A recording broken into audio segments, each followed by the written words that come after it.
Okay, so I'm gonna just start. I'm gonna create a file. We'll just call it to do, I guess, to do. And I will create. Let me just create a CSS first. I mean, a script for JS. Let's call it JS this time. Inside JS, we're gonna create a file. We'll just call this here to do.js. This is our main script. Now, I don't remember if this still works or not. Usually it might work.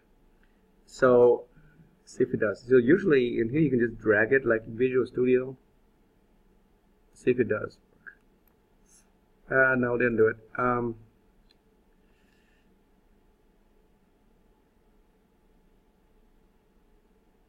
You can try your version and see if it works, but usually if you just drag the file to that HTML, it will automatically insert the script there for you. But I didn't do it on my system. But I'm going to go ahead and add that script in there. JS and to-do list. To-do. Okay.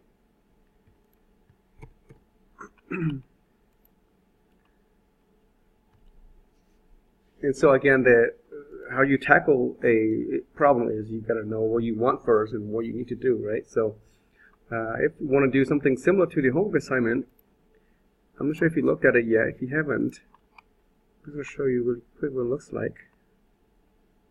Just show you the results, so it will build something very similar, and then hopefully that will help you move forward. So here is this list here. So you can build something like this. Yeah. Okay. Yeah, I think this one too, because this machine has noise.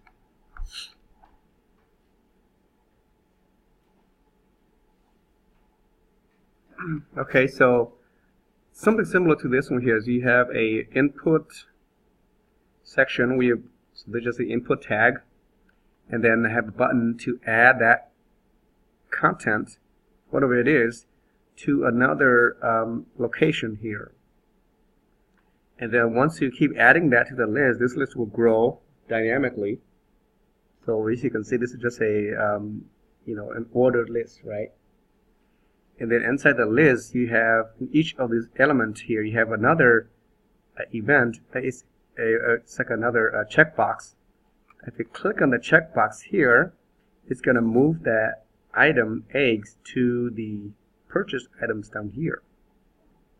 Okay, and then once you do that, then the checkbox will stay on as checked, and the color changes to gray instead of the yellow. Okay, so that's the homework assignment basically. And then the extra credit I ask you to do if you want to do is that you can uncheck it and even move this back to the list again. Right? Turn yellow again, then it gets recycled here. Okay, and you do all this using JavaScript. So let's do the first part and with something similar so you can see how that's done. Okay, so first we need to build that page, and then you have the input, right? Input tag, and since there's only one input, you could just say, you could think about, okay, I can use the get element by tag name using index 0. There's only one. Or you can say I want to use an ID. Maybe that's fine too. You can use ID, and ID could be just input as well. And then that way it's always safe. Because later on, if you add another input above it, you have a problem, right? So that's some thinking you need to think about. And then, so the input that's all it is. The value is empty because right now we don't put anything there. And then next to the input, you have the button. The button should say add, what does it say? Yeah, add. Right? Add to list, it doesn't matter. And then you can give an ID also. If you don't, just say button is the first one. There's only one button, so you can do that. But again, just put ID here. You can say btn add, make it a little bit meaningful. And then down here is a div tag, because you have div for, this is the shopping list, And this is like another div tag if you want. This is the completed list. So you can use the div, or you can use, I think in the assignment I used the field set, so it has a nice layout. But I just want to use div for now. And here then you can give an ID here as well, because we're going to target this div tag, or we can call this like the to-do. I use the to-do list. And then this could be another ID for done, right? So you move between the two. And the reason I put that is because I need to write my script to target those places. Otherwise, I don't know where to start, right? I mean, you can move up and down the tree, but it's faster this way. So then all I'm doing is, if I save this, if I run it, it's going to be not nice, because I didn't have the CSS yet. See, I can't tell the button here. This one looks okay, but the button is not shown. So I'm going to do a really quick style in here. I'm just going to do right in here. And I'll put the border so we can see. 1px. I'll make it solid and just black. Copy this down here. Okay, so we know that they are there. Ooh. Let's make it as well.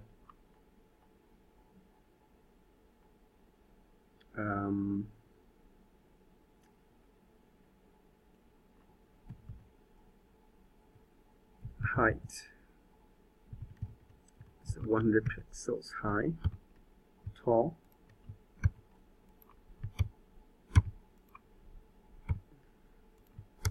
Let's see. Okay, okay, that's fine.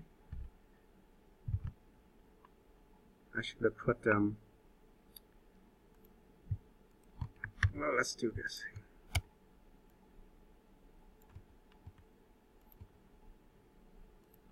Just put up here.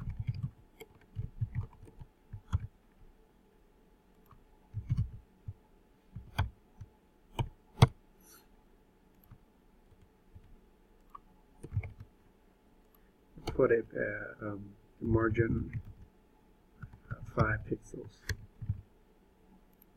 Okay. And then doing one more.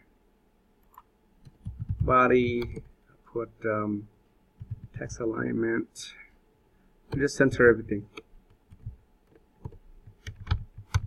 Okay.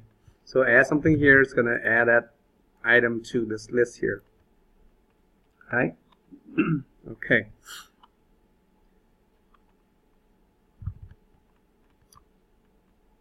All right. So this is all I need on this side of the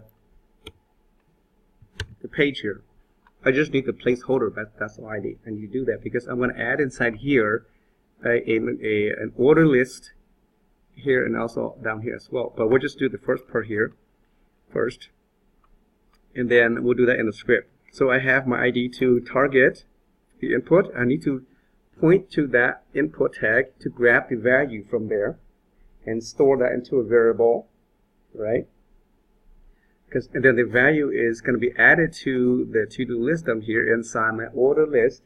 So inside the li tag, I need to put the content of the input inside the li tag. Because eventually, so to tackle this, you say, okay, so what does it look like in the finished state? So it will look like this, right? You want to do something like that.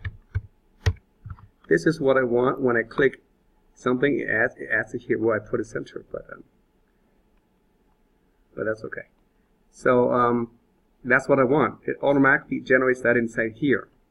So you will have to write your script to build this for you dynamically inside JavaScript. Okay? So we got the picture there. Okay, so now we go into the script. Again, this is event only, so it happens only when you click that add button. But still, the first thing we need to target is we need to target that add button. And this is the only one that we need to target once all the content, all the elements are loaded or even before that, we need to target this in here because our script is above the element. Then we need to use the window unload. Otherwise, we won't find it, right? Okay. So let's say window unload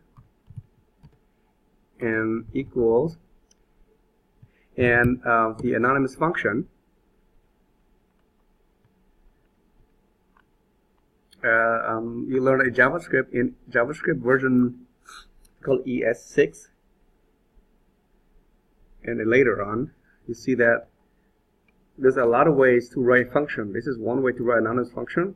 You can put ABC for the function name. It's fine too. It will take it, but you cannot invoke it. You just give it a name so that it's for, I guess, for debugging purposes. But really, it doesn't really care because it's an anonymous function. You will also see that sometimes you don't have the name here at all. It just be like that, and you have the arrow instead. Okay, it's exactly the same. This is the arrow. They call the arrow function, or something you probably, I'm not sure if you remember. Have you taken Java too? No. No. Okay. So this is also called the lambda expression. Lambda expression, or we call the arrow, is commonly known in JavaScript as the arrow function because it's an arrow. And this only occurs, you can use it in the latest version of JavaScript. Most computers now and most browsers support it now, but some browsers are still very old, so they won't recognize it. So if your browser doesn't support, you run it, it will not work. It will say, what is that, right? Yeah. So you can see that that is very quite common as well. Makes it code really short, and some programmers like to do this because they make us look very smart, right? What is that? Make you think. And later on they find some trouble because if you have a lot of these, then debugging comes along, then you have issue because you cannot find where the issue is. And then, so usually you use a regular function, and once you're done, if you make it really cool, go back and refactor and rename it to these arrow functions, I guess. But unless you're already very good at it, then that's fine. So that's one way to do it. So and we'll just keep this for now since I already have it. But that's arrow function. And if you pass any parameters to it, you put it in here, right? This is just the starting point. So we need to target that button, and the button is called the variable button. We call it button add, just the same name as you had in the ID is fine. So you say document.getElementById, and then it's called btn add. We're using ID because in HTML, that's what we put. Yes, because we call it, Okay. we call it ID here. Yeah. Otherwise, you call it by a tag name, then you just put button here and then the index of 0. Okay. So if this is the only one I'm using inside a function here, I'm not using outside the global space down here, then I put my variable inside the function here. If you want to use it in the global space, then you put that outside here, blank like that. You leave it blank, and then you assign that down here, and then now it's available in the global space once it's called. Okay, so sometimes you have to do this because you don't want to keep passing the data over to every function. So if you just make it available in the global space, then this is the way to do it. Okay, so I'll put it back, and again. One thing about variable I mentioned earlier is very tricky because the word var here, let's go back from here. If I put var in front for variable, it makes this variable local only inside this function here. If I take the var out, it doesn't require, you don't have to do it. This is also a variable, but now this variable, now once you call line 7, then that variable, okay.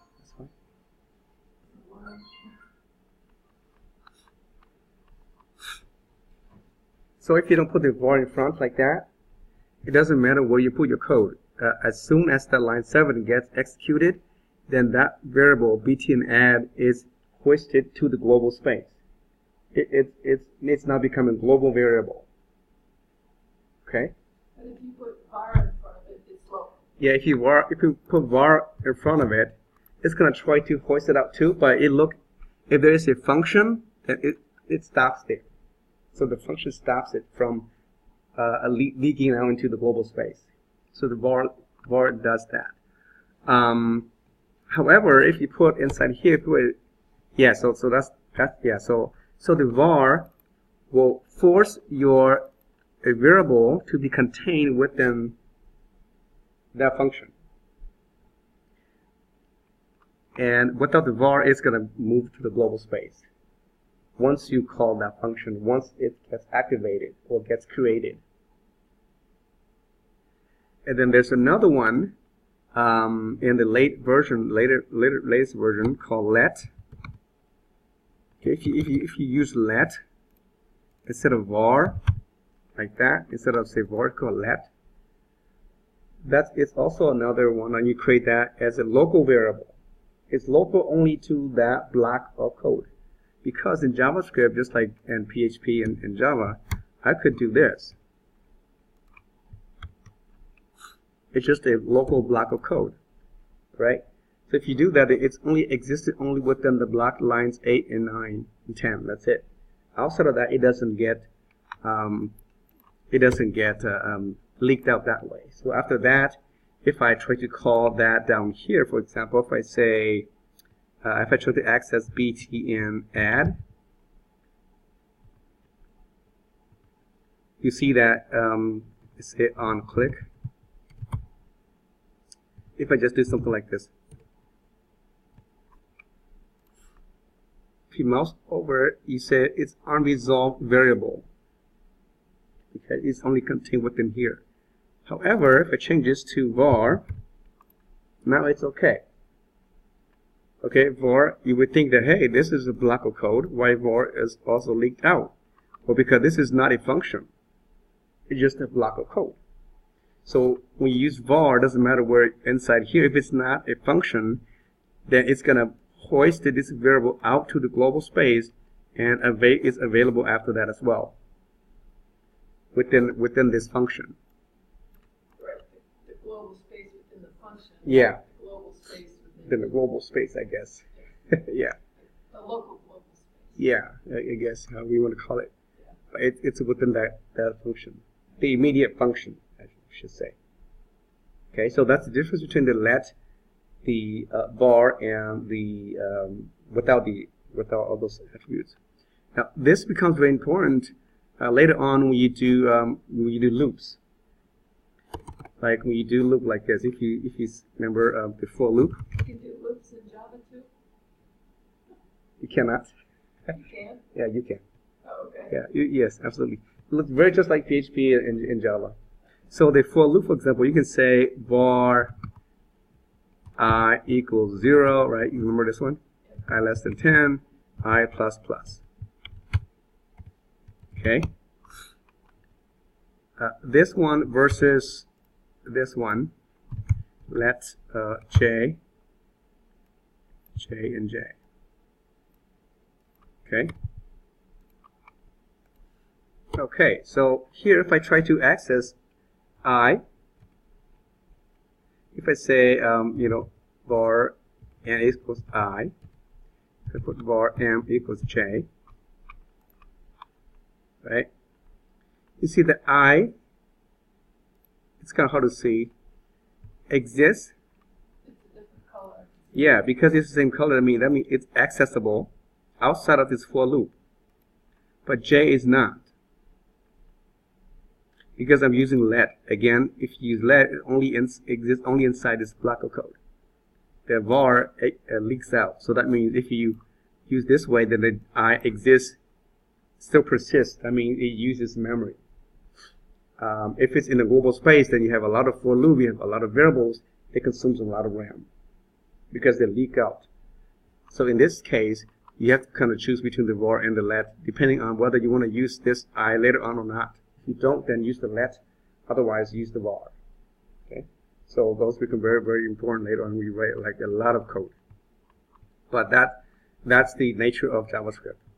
It's how variables work. And okay, so I just want to point those out for just in case you might say, why doesn't it work the way it's supposed to work? Okay, so in here then, That's why I have a variable called button var, just to exist inside here, because I might use later inside the function here. So we target the add button, and then now we want to attach the event click to it, right? So like we did earlier, you can I will usually choose the add event listener. This is the actually preferred method to use. Most developers will use this instead of the onClick itself because of the flexibility.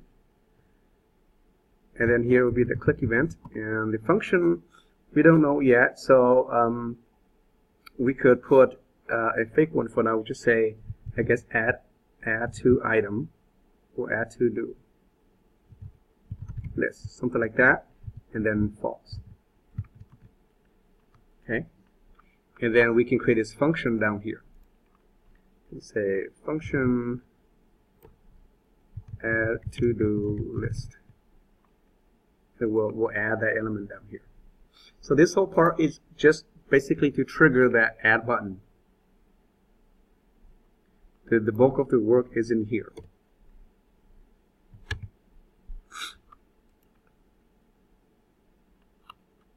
Okay, so now once we click that, the add button, we're going to load this function. Inside this function, then we need to grab the content of the input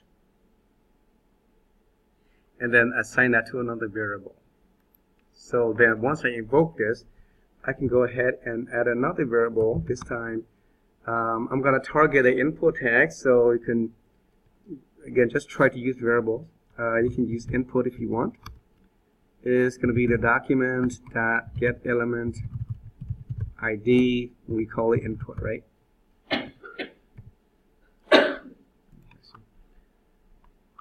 Okay, right now I'm just targeting the tag. I'm not getting the value yet. If you want to get the value, we just put dot value, right? You get the value. So I got the input here. This is targeting that. I'm going to get the data. So I have another one here. Okay, the data is going to be the input dot value. Value. And that will get the value from the input. Whatever keyed into that field. Yeah, whatever is keyed into that. Yeah, the actual value. Okay. And then once I got the value, then if I want, I can go and say input that value is now blank. So you clear that. You clear the list if you choose to. Okay. If you don't, then you don't have to. But let's just say that. See if that works. If I save it and go here. Reload. I'm not adding anything, so if I put like some test, it clears the list, right? That's all I'm doing. If you don't put that there, then it's not going to clear it. If I don't put that here, then it will just stay there. And if I put test add, it will still remain. So that may not be ideal. Which is why I initially say I want to only get the input. If you don't care about that, then you would say input dot value and get the data right away. Okay. So you clear that. So again, that's just the logic. Oh, what I do? Okay, so once I get the data, but the next thing is you need to create that order list. And I'll show you how you can create it using all functions instead of this way. So you might be tempted to do this way. So usually people will say, I can target the div tag called the to-do list here. One way to do it is you could say var div var to do is document that get element by ID is called to do, right? Target that. I can say to do dot inner HTML, right, is equal OL and then LI, and then I could say here would be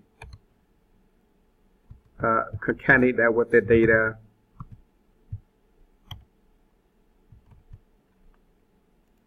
for example, just do 1, for example. Because you could do that, and then let's see what that looks like. Can I ask you a question? Mm-hmm. So, the document that get element by ID Mm-hmm. is saying, okay, I want you to look at that element. Mm-hmm. And the next step of code, next code says, now this is what I want you to do with that element. Yes. Is that Mm-hmm. the logical step? Yeah, Okay. right. You keep doing that way, right? All right. So once I point to that element, now what do you do with it? You can delete it. You can add things to it. You can modify it, right? Because I'm just saying, okay, now once I got it, I'm going to change the inner HTML content. I mean, I'm going to add something between here and this space here. So I'm adding the code using string text, string, the OL and then LI, the data, which is whatever I put up there inside here. So, okay, so save that and see if it works first. Always test, right, before you move forward. And then, so there it is. When you're using the string text, Mm-hmm. it's inserting it into the HTML file Mm-hmm. with the element tags that HTML recognizes. Yep. But it'll drop the quotes. Yeah, it would drop the code, right? Because it's a string. And if you inspect it, you see that if you click on the elements, you will see that inside the to-do list, you have the actual UL, and that will be just added inside here. This is the live DOM. If you do a source view, it'll be different. Source view, you won't see it because you only see, what the actual, the physical DOM. This is called the physical DOM, and this is the virtual DOM. Okay, it's virtually there. Okay. So when you hear the term and talk about in programming, in web development, the virtual DOM, the real DOM, the physical DOM, that's what they mean. So I'm not changing the physical DOM at all. I'm just changing the virtual DOM. So, and the browser doesn't know that, cannot distinguish from that. Yeah. Okay. So only thing is that when I do that, if I do another thing, it keeps replacing that. It doesn't add 2, 3, 4, 5. Well, that's because we only add 1. So how do you make it so that it keeps adding more to it, right? Because I don't want it to do every time I add something, it's going to call this function, and it's going to replace this. This means it replaces everything, right? It wipes out everything and then rewrites this. Inner HTML. Yes. To replace it. Yeah. It rewrites everything we have there, and then re-render that to the browser. So that's why if I keep adding, you always get the new stuff only. The old stuff is gone. If you want to retain it, then you have to say, okay, I want to include the previous ones plus that. But then now I have 2 sets of OL, right? Which I don't want. If you do that, then it'll be different as well, because if I got the first one, if I go with the second one, see, it's still, now I have 2 sets of order lists and then n sets of it. I don't want that either. I just want one order list, and then the rest will be just LIs. And you say, okay, how do you tackle that, right? I guess you have to break out your tags. Yeah, so you have lots of ways to do it. One way is, okay, what if I go out here and then I will use OL, since it's going to be only one OL, and I'll just put the LI in there. That's another way. So how do you, well, maybe instead of doing put that here, I will put this inside here instead. Okay? So I don't care about the div, I don't care about this side here. If I save that, and then now inside here, instead of say OL, I don't need that, I just render the LI every time, including what I have, and add it to that instead. So I don't care about, because this is why we use ID, right? You don't care about the tag. So now if I do it, let's see what it does. T. Hey, it works, right? That's one way to do it. You say, yeah, that works. But then, if you look at your code, I added additional tags to it. But what if you don't want to do that, right? So if you go back to what we had earlier, which is why you want to use JavaScript to create this OL dynamically, and then insert that into that list. You can do that too. So yeah, I mean, you have a lot of options to do it. However you do it, it's entirely up to you, right? So it's a lot of ways. So if you do this way, it works too. And then, well, let's go back to what I had earlier. I mean, I'm going to show you how to create elements first.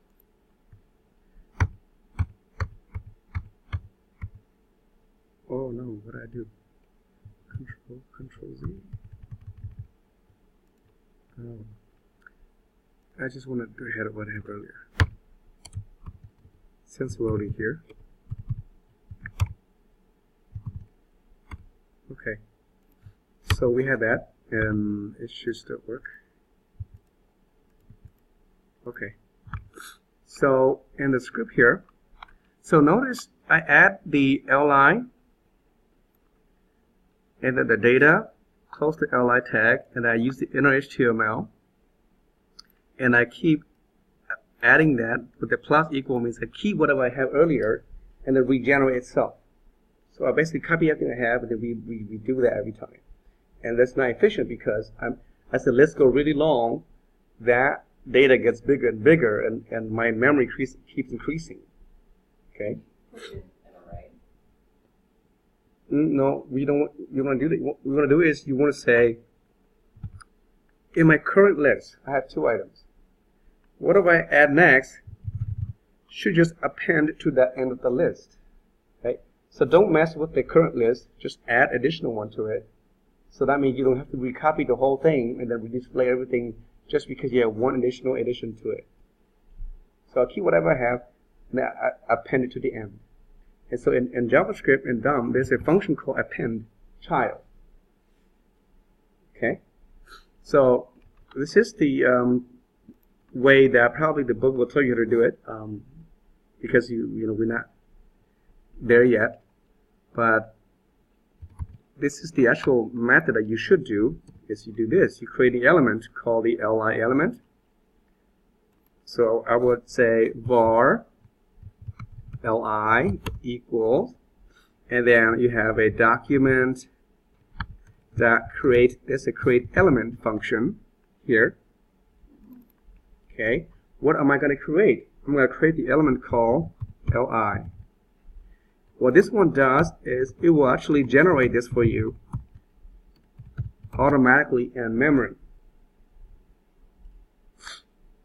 So it built that for you in RAM.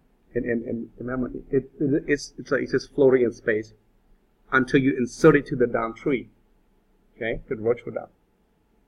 So once I get that, then I need to have the content, the data inside it. Well, you can do the same thing. There's another function called I call it text document.create text node. This one here. And then what's going to be the actual content is from this data here. So put the data here. So now this is the actual content. If I put like a goat, it will say goat in there. And all I have to do is add this inside here, and then I'm done, right? And then so you can say, okay, then I can say li.append is append child.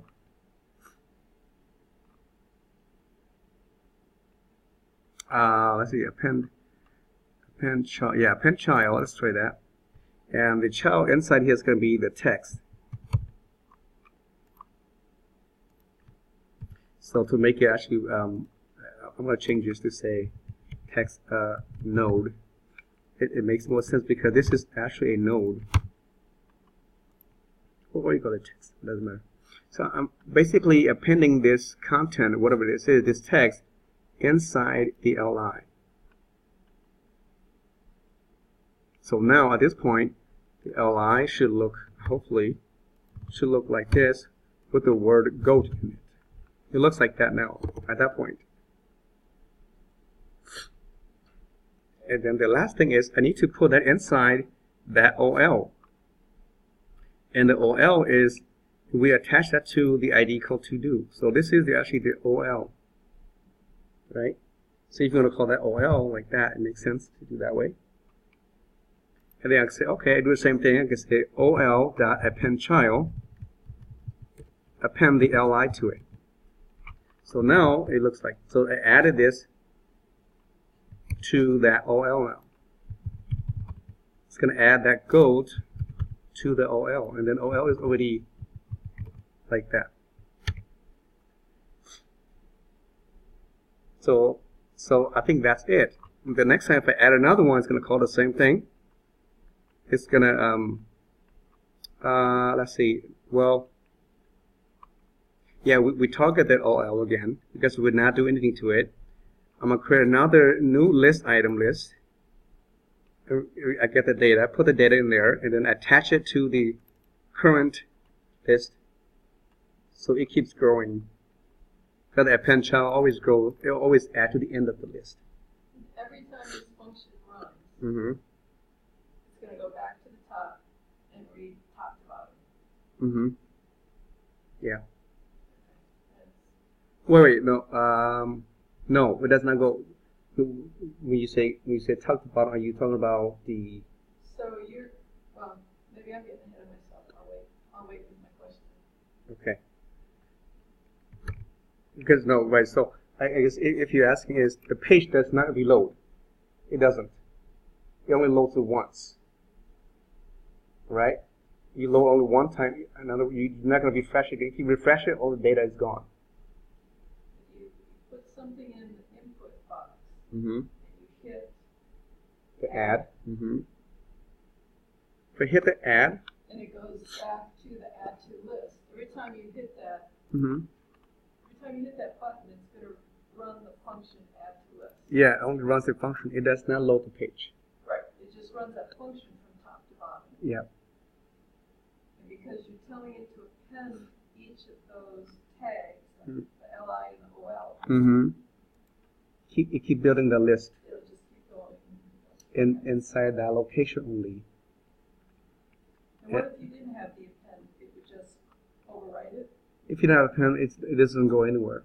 It's just floating in memory. So this one means you attach it to the down tree. If you don't say that, it's not attached. So you won't see it on the web browser, Okay. on the window. So as soon as you say dot add append child, that means you add it to the branch, and now you can see it on the virtual DOM. Okay. So let's see if that's still the case. And I will do this so you can see the actual element. So notice here again, under OL, there's nothing there. If I put A, okay, A added, you see that the only changes is here. We add A. If I put B, it adds B to the list. And you can see that it changes only that this, whatever flashes, is the only one that is changing. If anything else is not flashing, that means they're left untouched. Which is why we don't reload the whole page. Which is why JavaScript and dynamic programming is so important because of that nature. If you want to just change one thing, why do you want to load the whole page? You might have thousands of data there, right? Yeah. So every time you add something, then it's just going to add that to the list without reloading the page. And you see the virtual DOM when you go to inspect. Inspect only. If you go to source, source is actually looking at whatever code that's there. Yeah, the actual code you have. Yeah, nothing in the virtual. Virtual is in the inspect. Mm-hmm. So this is the virtual DOM, or something called, this is the live DOM. It's live. Mm-hmm. It's very helpful to see it when you're testing to see it actually add there. Yeah, right. So it will see it add there. Okay, so we got that, and then so that looks great. I mean, it works the way we want it. And we clear the list because we clear that. But I mean, if it's empty list, if you keep adding, it's going to add empty data to it, right? It's keep going. It doesn't grow because I think we style our CSS. So if I refresh it, everything gets wiped out because it's stateless. It does not retain. Okay, so when we add the item to the list, And then the homework was, okay, I want to move. If I click on it, it should have a checkbox next to this list, and then I should be able to click that button and then move that down to this list down here. So the idea is kind of similar, except now when you build this item here, you have to build that checkbox along with it. So notice that every time I want to add an item, T, at that instance, click Add. I call this function, and all of these here happening only for that item only, right? That instance. So now, so the li is that li, we just created the new li, the new list.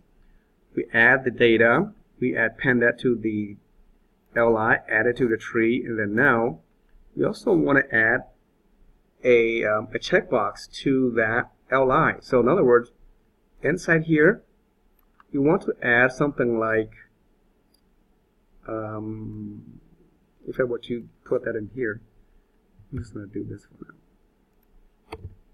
You want to add a, because in here you can do something like input type is checkbox.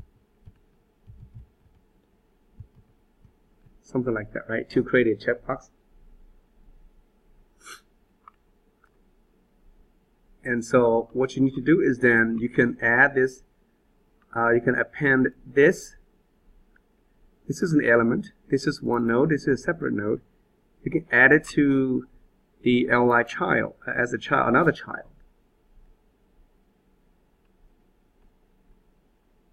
So now I can say, okay, now I'm going to say var checkbox equals, again, document create element input. I'm creating this input tag.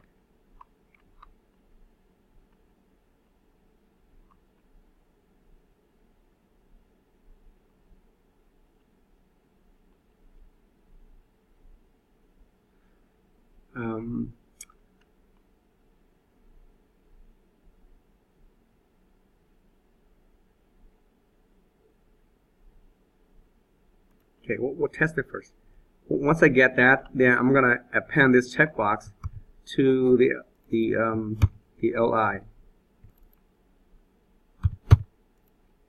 and I'll remove this one. So basically, I'm repeating this one here. I add a text node. I add a text to the li. I get another element called input, called a checkbox, and I add that to the li as well. So it becomes the second element of that checkbox. What does it say here? Oh, just say 2 words. Okay. So if it's correct, I should see the input box in there, because I didn't specify the type yet. It'll just be a regular input box. And let's see if that is what I have. So I put test here. So you see the input box here, right? Yeah. So now all I have to do is change that input here to say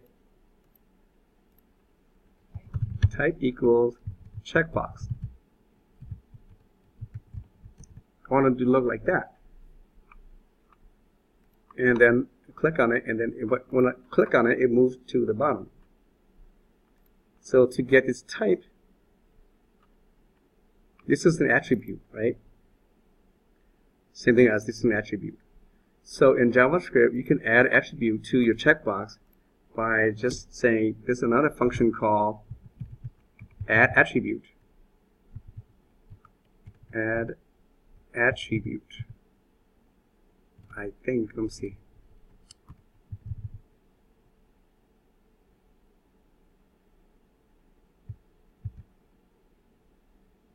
Is it not?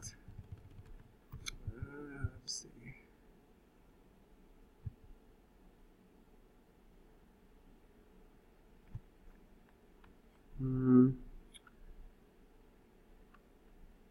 Attribute.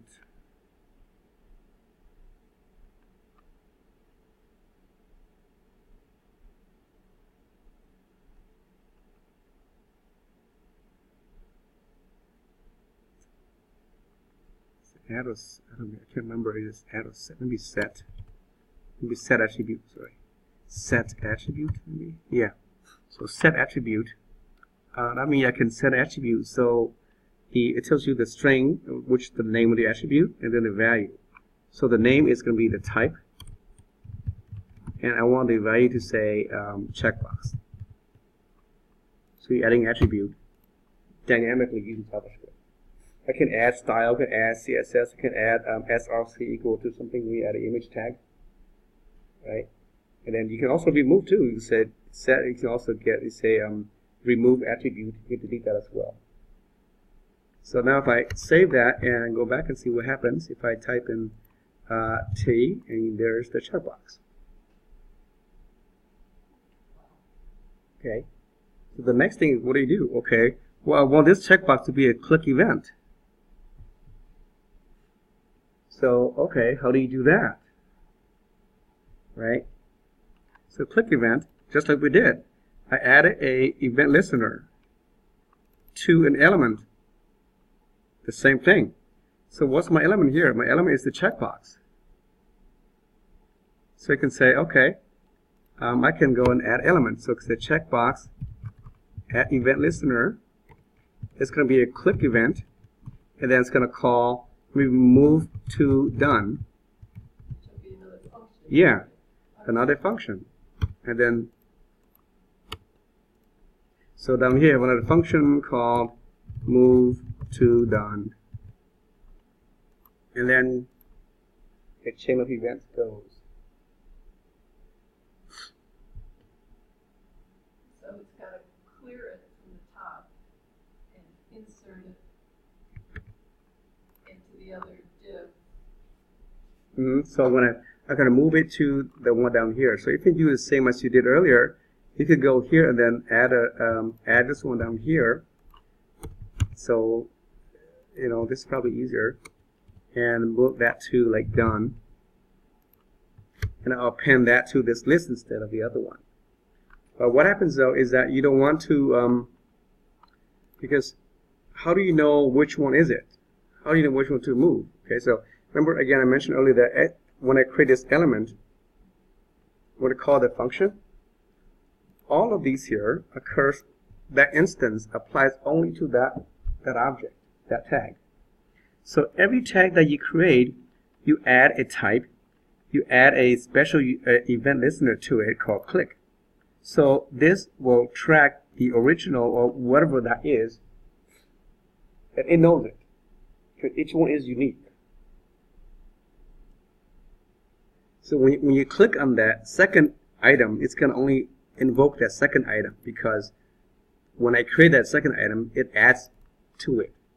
So somehow in memory, it's identified. It knows exactly where it is. Yeah, it's unique. Otherwise, if you were to do this manually on your list, you would have to do like this, and then unclick, add all those stuff. But here, it manages everything for you. So when you click on this button, this child, it's going to call this function called move to done. And then down here then, you would do something similar to what we did up here. Oh, I have to target the, not the to do, but then the done list. Okay, target that. So now I just basically, whatever it was clicked, I moved that entire li to that new list.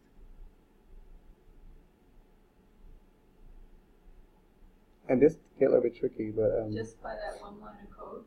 no, not yet. Oh, okay. But I'm just right. We're pointing to that UL. And what we want is, you want to do something like this. You want to say ol.append child, just like that. Then we'll put here li, right? Something like that as well. But this li, it has to be the one that we clicked on. And so how do you pass this one to down here without recreating the whole thing again? Okay, we're not going to be creating a new one. I'm moving. So if you actually physically moving that tag and then insert it into a different location. And so again, this part now is a little bit tricky, because we have something called a nested element. So if you look at this in the DOM tree, inside the div tag here, we have, make it a little bit bigger so you can see it. So we have the li, and then li, I have the text, I have the input element. So I have two children, right? Inside the li.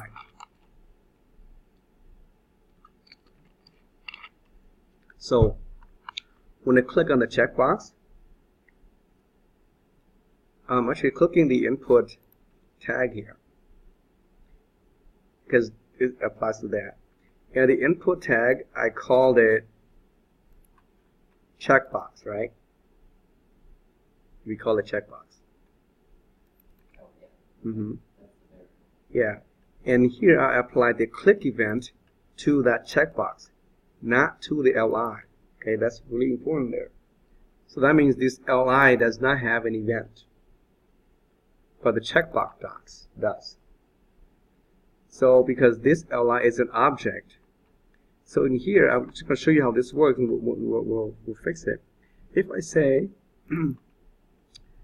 append this, and I'll show you what this comes from, and let's see what happens. If I save this, reload this, okay, put test, click on it. If I click that one, see that the checkbox gets moved. Because the checkbox is this. This is the actual object you clicked on. So that this keyword refers to whatever object you click on. I do not click on the li because the li is not this. It's the actual checkbox. So it says move. That means take the child, whatever it is belongs to, doesn't matter. This is pointing to that checkbox and move it to this area. So now it actually moves it from the other one down there. So the other one is gone. But you don't want that. You want to move the whole li together along with the everything down here. Okay. So you can see up there. So how do you do that, right? And it gets tricky now because you have to deal with the DOM tree, and this is probably the DOM manipulation tree. So again, if you go back here, let me just reload this again. Put test here. Look inside here again. Okay, so this is the parent tag. These are child, right? So children. So you want to target. You want to move not this one. You want to move its parent tag, the li, and not this. So you would say this dot parent node. So it will grab the parent instead of it, the child. And so here I would say this parent node. So this is a parent node. So I'm targeting the child, but I want to get the li, which is the parent. So grab the parent instead, not the child. But you want to append the child on the new list. You're targeting the li for the original, but you're targeting... I'm targeting the child here, but then it says grab the child's parent. Because if I get the parent, I got everything in between. So everything that belongs to the parent comes with it, including the checkbox, the text, everything, because I'm moving the whole li group. But we're saying here, this ol.append child, that's the child on the new list. Yes, new list, right. Grab the parent from the old list, but append it to the to child a new on list. the new list. Yes, right. So, and then what am I grabbing? I'm grabbing the parent of this element, which is, the parent is the li. That's So why it's so helpful to see the source.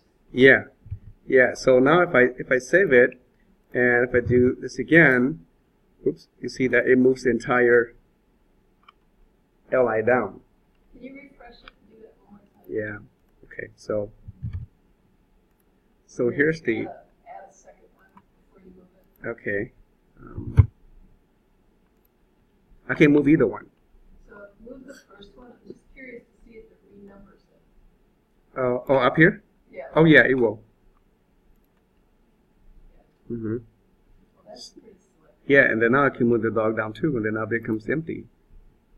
So it's remaining checked because once you click on check, it stays checked. And it's the same element. It's not. It didn't create a new one because we didn't create a new one. It just moved that over, moved that down. Yeah, I can. And now I'll keep adding to it. I can keep adding to it, and then it will just keep moving down there. Right. So. Because you're removing a child, it knows to renumber the unordered list. Yeah, it will. Yeah, that takes care of by the DOM. It just knows to do that. Mm-hmm. And yeah, it will do that automatically. So you put like here. Well, let's do like A, B, C. If I click the middle one, it's still gonna reorder it by itself. Yeah, it knows it. So there you go, JavaScript, and That's pretty cool. it's called DOM manipulation, and you can see that we did some coding, but the front end is like, oh, so cool. The back end is where all the heavy lifting is occurring. I get the concept. Okay, and then You'll help to rewatch this and then code it. at any time you can remove that event. So let's say it cuts down here, because right now I click on it, you see that it doesn't do anything. So if I add down here, if I click on B, hey, why is it moving? Yeah, Why is it moving? because it's still adding to itself, because the event is still there. Right, the add event, it keeps appending to the end of the list. So it cycles through that. It says, once I created this, when I add this event, it stays on it forever until I turn it off. Even though I move it around, the add is still there. It just say, hey, when I click on it, move to this place. I'm already here. It doesn't matter. Click on it, move to itself. So you keep appending to the end. Append child means you move to the end of the list. So when I move it, it moves down to the bottom. If I add that here, so C is down the bottom. If I click A, it moves to the bottom. If I click B, it moves to the bottom. So it recycles at that point. But then, so the homework assignment is, okay, when I click on it, instead of staying here, I'm going to move that to the top, back up here. So I'll leave that as a change for you. So is there a way to, and now that you're in the moved list, Mm-hmm. would you get rid of the, how would you stop it in the second list to keep adding itself? To keep recycling? Because my thought is once you're in the second list, Mm-hmm. not even thinking about the other part moving it back. But once you're in the second list, don't give me a checkbox and don't recycle. Yeah, so so if you don't move it back, for example, once you're in the second list, then you should remove that add event listener, right? So you would do is, okay, once I'm there, once I'm here, once I add it to the list, Yeah. then instead of add event listener, you want to remove it. So you can say, okay, now once I add it here, I'm done. So this dot remove event listener. Okay, so you have to remove it. Yeah, the only thing is that we move it, you have to copy exactly what we have here to go in here, even though it doesn't make sense, but you have to have exactly the same one so it knows what to remove so it doesn't call itself that many. And is that because in the first function it adds it to the tree, Mm-hmm. and it sits in the tree It stays there with the object wherever it until goes, you remove it? until you remove it. So each one has its own event. Okay. So once you do that, if I save it, let's see if it works, right? A, and then B, let's go try B. And then now, as you can see, it doesn't move anymore because the event is not there anymore. The checkbox is still there, but that's another task. And it's not there because up here in the tree, it's there. Mm-hmm. We've gone through some functions, and down here in the tree, now it's gone. Yeah, because it's kind of like clear. Yeah, once you remove it, it's gone. If you don't move it, it's gonna go as long as it exists. It doesn't matter where you move to. It will always go with it until you delete that entirely or you remove the event. Is it kind of like clearing a float? Yeah. Once you initiate the float, sure. It goes through. Now you have to clear it down. Mm-hmm. Yeah, kind of same thing. Okay. That makes sense. And so now once you do that, then you can change once you move down here, like up here, I have D, and then once I click it, this should be in different. I had a different color background. That's kind of, if I'm understanding that right, it's a little different than once you add it to the tree, it's always there, as opposed to, like in JavaScript, you call a function, it doesn't work again until you call it again, right? Right. Am I thinking that right? No, that's right, yeah. The function call, once you call it, it runs through it. After that, the function gets wiped out, memory, it's gone. But in JavaScript too, any function, when you call a function, the function becomes active only that instance. But when you click on it, it runs again. It runs because inside the function, we created different objects, and those objects persist. Okay. Yeah. Because the object persists. Yeah. Okay. The function doesn't live anymore. All it does is it create an object called checkbox. And that stays there until you do something to that object. Until you remove it. Until you remove it, yeah. Or you can. I have to be able to see it in my head. Yeah. In order to get it. Yeah. Now I got a picture. Yeah, you think about a function just like a little machine that you feed some things to it, feeds out the product, and the machine is gone. It's not there anymore, but the product is there. It exists until you burn it or something. So that's what a function does. That function is just the object persists. Any object you create in there persists until you destroy it. And the virtual DOM is sitting in memory. In RAM. Yeah. So what you see now is actually just the live down the virtual DOM, because. But if you close the tab. If I close it, refresh it, everything's gone. Wraps up from memory because that's how the HTTP protocol works. It does not retain data. And to retain those data, then you have to use like cookies and local storage and database to store them so that they'll retain those data. So what you see now is the physical DOM because it's physically there. That's why you're able to see it. But anything in RAM, it's wiped out. All right. Yeah, I think that's it. So to change the color, like I showed you in the example, you just basically add an attribute. Okay, so notice that down here, when I add the child, I could go and then let's do one more thing, and then we can adjourn. So in here, notice when I add an item, right? I didn't show any background. We could add a different color just to show how that works. And again, lots of ways to do this. One is you can already build a existing CSS ahead of time, so that when the element exists, it will apply right away. In other words, if you have a CSS file, let's just say up here, for example, I can call it li just to test it, and we'll just the color is red, and we'll make it more specific and say on the to-do li. Okay, to-do li color is red, and then once you move it down to the done list, color is now green. Right? The CSS will style it as long as you have that content there. So if I say A, you see that it's red. Remove it, it's green because CSS is there. Okay, that's one way to do it. You can have a pre-existing style sheet. If it's nothing there, it doesn't care. As long as something isn't there, it will change to the color, and then and so on. Right? That's one way to do it. Another way is say that if I don't have this one, and I can do it inside JavaScript. So here, when I create the checkbox or the li, right? I'd append that, and then I can say, also, by the way, as you notice, it doesn't matter what order you do here. I can add the child first, or I can add the other stuff before I append the child. Doesn't matter. So the order is not really important.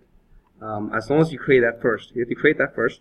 After that, you can add the child right away to it, and you can add the attributes after that. It doesn't matter. Okay. So as you can see, I added node here. I append it already, and then now I append another one, and then down here I'm going to say the li dot set attribute. The attribute is going to be a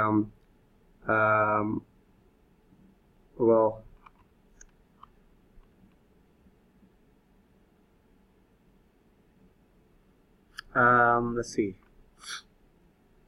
because the attribute you could add like a special class. Let's just say, for example, I have let's go back up here. I had what I have earlier. Instead of this, I'm going to call it a class called to do, and then a class called done, right? Okay, to do and done. That's a class. So in here I can say add a class called to do to that list. So basically make it red. That's all I'm saying. All the LIs. Attach a class called to do, and then it's going to apply the CSS to that list. Oh, yeah. Okay. So well, let's see if that works for us. A. So there it is, right? So if you look at it, look at this, the code, you see that you actually append that class to do here to that list dynamically using JavaScript. Then once I move it down here, it stays, because again we add that to it. It stays there forever until you delete it. So once I move down to the second list, it should change to green. I mean, it should change to the other style, to the done list. So then once I move down here, then I have to say the parent node, which is the li, not the checkbox, the li. So if this is going to reuse again, you will use the variable here. You can say var li is equal to that, and then put that in here. Okay, it's just refactoring your code.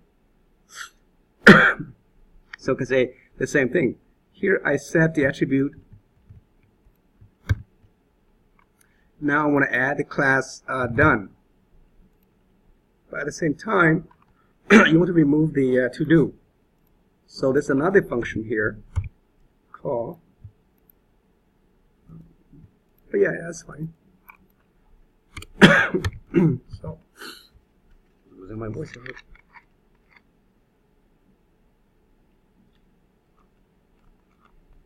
Okay, so what we did was basically we set the color to do to class to do. You add to the move done, and sorry.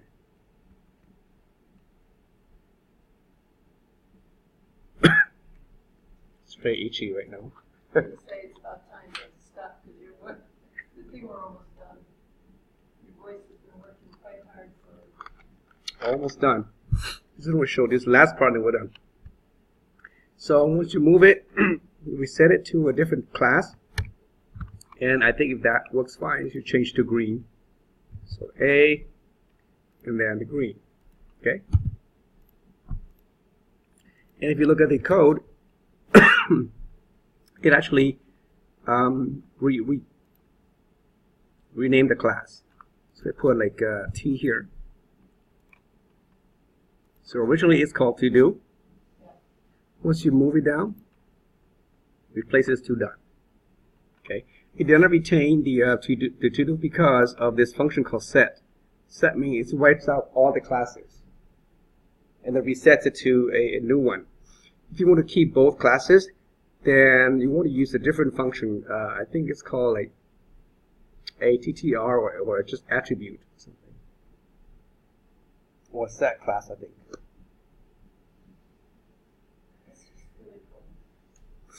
Yeah, so that's how you manipulate the DOM using JavaScript and ask class to CSS. So you can do it this way, or you can do like the video earlier, targeting that already. But again, lots of ways to do it. So, That's great. all right.